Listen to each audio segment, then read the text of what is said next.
तो आज की गजल या कविता कह ले भाई साहब, है प्रेम के साँचे में ढलना है। प्रेम के साँचे में ढलना है, कहते कि कहानियों के शहर में मुझे भी एक बंगला बनाना है। कहानियों के शहर में मुझे भी एक बंगला बनाना है, मुझे भी इश्क में अपना औकात आजमाना है। ठीक है, मुझे भी इश्क में अपना औकात आजमाना है, और न जाने हर रोज इतना क्यों बनती संवरती हो तुम। वाह, न जाने इतना हर रोज क्यों बनती संवरती हो तुम। हद तो हम तो पट ही चुके हैं, अब और किसे पटाना है। अब और किसे पटाना है। तुम हो चंचल हिरनी, तुम हो चंचल हिरनी, मेरा दिल हरा भरा सवाना है। मेरा दिल हरा भरा सवाना है। सवाना घास का मैदान है अफ्रीका में, जिसमें कि एकदम जानवर हमेशा घास चरते रहते हैं। कहते कि तुम हो चंचल हिरनी, मेरा दिल हरा भरा सवाना है। लब्बो लुआब ये है कि मुझे ताउम्र तुझे अपना ही घास चराना है। वाह भाई वाह, अपना ही घास चराना है। लेकिन मन चटपटा करे तो हिचकना नहीं, कहने से मुझसे तेरे लिए चाट और गोलगप्पे का भी ठेला लगवाना है।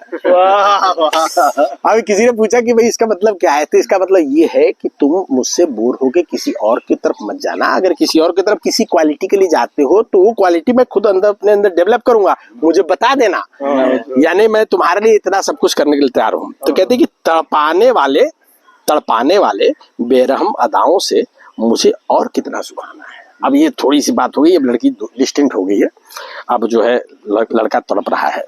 तो तड़पाने वाले बेरहम अदाओं से मुझे और कितना तड़पाना है। ये तो कोई बात नहीं कि चाहने वाले का ही दिल दुखाना है, चाहने वाले का ही दिल दुखाना है। गैरों पे करम अपनों पे सितम, गाना फिट बैठता है तुझ पे। अब की तेरी जमी जमाई महफिल में मुझे यही गीत गाना है। वाह, मुझको यही गीत गाना है। कहते कि इसके बाद तुम ही सोच लेना। अब मैं गाना गा दूंगा तेरी महफिल में, तो बताओ क्या होगा। इसके बाद तुम ही सोच लेना कि मेरे बारे में किसको क्या बताना है। वाह, मेरे बारे में किसको क्या बताना है, और आखिर कब तक हटका अपना चरखा यूं ही तुमने चलाना है। मुझे लटका के किसी और अच्छे की तलाश में लगती हो तुम। मैं तो समझ जाऊंगा ये बात, क्योंकि मैं तेरे से इश्क में हूँ। देख लेना मेरे बारे में उसको क्या समझाना है। मेरे बारे में उसको क्या समझाना है। अब बाबू भैया वो फिल्म थी ना, बाबू भैया इसका चक्कर, वहां से उठाया है। ये बाबू भैया औरत का चक्कर, बाबू भैया औरत का चक्कर पुरुष को कहाँ समझ में आना है। बाबू भैया औरत का चक्कर पुरुष को कहाँ समझ में आना है। पुरुषों ने तो सिर्फ जहर बुझे तीर ही चलाना है। अब क्या होता है, पुरुष को औरत की बात समझ नहीं आती, लेकिन ताने मारता रहता है, तुमने ये किया, तुमने वो किया, और लेकिन चलता कुछ नहीं है, चलता सिर्फ महिला का ही है। तो बाबू भैया औरतों का चक्कर पुरुषों को कहाँ समझ आना है। पुरुष ने तो सिर्फ जहर बुझे तीर ही चलाना है। बात ठीक है, जुबान के अलावा कुछ चलनी बननी तो है नहीं, फिर बोलने से क्यों चूके, दिल का भड़ास तो निकालना है। दिल का भड़ास तो निकालना है। और कहते कि सुंदर स्त्री हासिल